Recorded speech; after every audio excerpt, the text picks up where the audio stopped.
guys, normal consumer here. Who here remembers the original PSP? Or even the PSP Vita? I had both, and let me tell you now, I truly miss them. Unfortunately for us, Sony doesn't look like they're ready to release a follow-up anytime soon.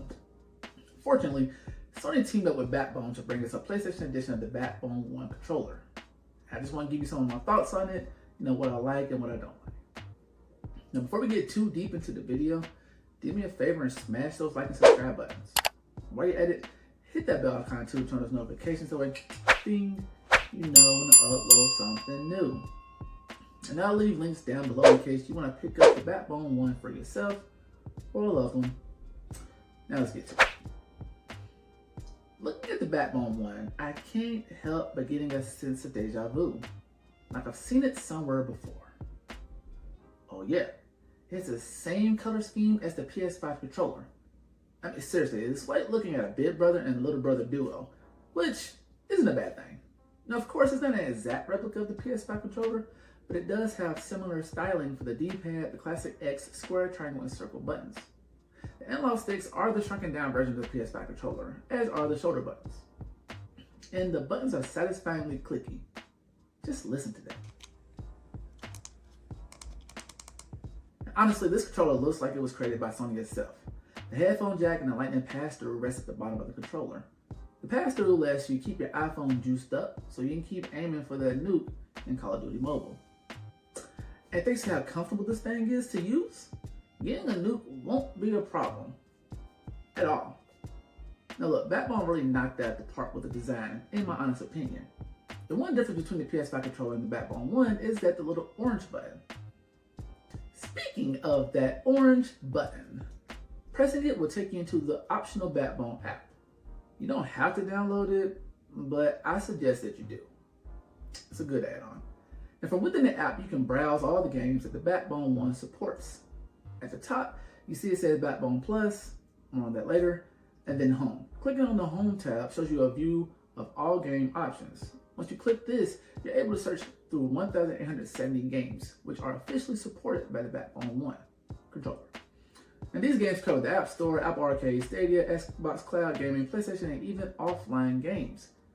The app also lets you calibrate your thumbsticks, test buttons, shows you how to map buttons, do firmware updates, etc., etc. Also, and this is important, from within the app, you can order your free adapter for your phone. I thought the controller fit my iPhone 13 Pro Max pretty well. However, I got a pop-out while playing when I first got the controller saying my iPhone didn't fit perfectly. It then gave me the option to order a free adapter to make it fit better.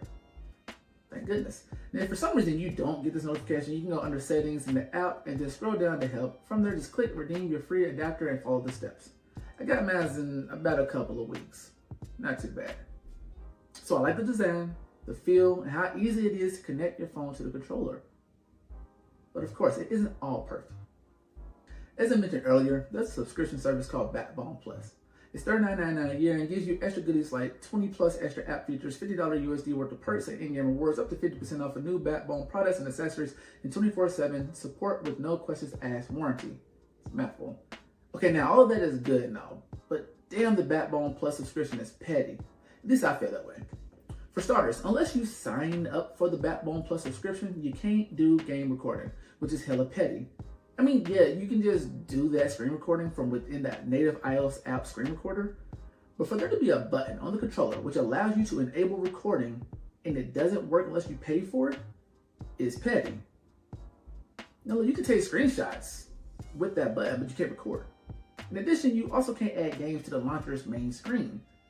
With the subscription, when you're playing a game, you can click the orange button while in-game to add it to your library, kind of like favoriting it. Like how petty that is. Again, that word petty. That to me seems like a very basic thing that should be included, along with the ability to record your gameplay. The reason why this bothers me is because what if you play a game that supports controllers but isn't in the app library?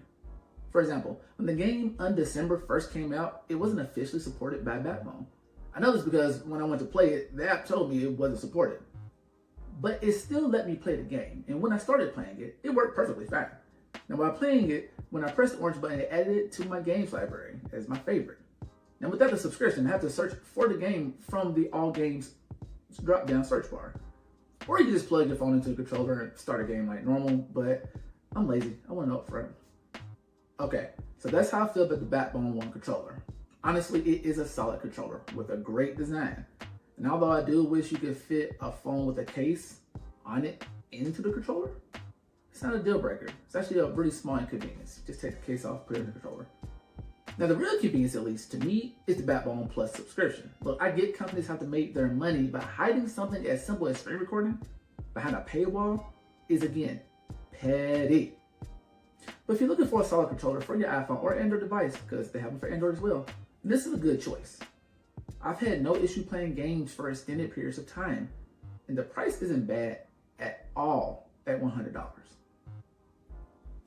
If you made it this far, I appreciate you immensely. Go ahead, like and subscribe, and turn those notifications so you know when I upload something new. And don't forget to check out my latest video over here. This has been Normal Consumer, and I'll catch you guys in the next one.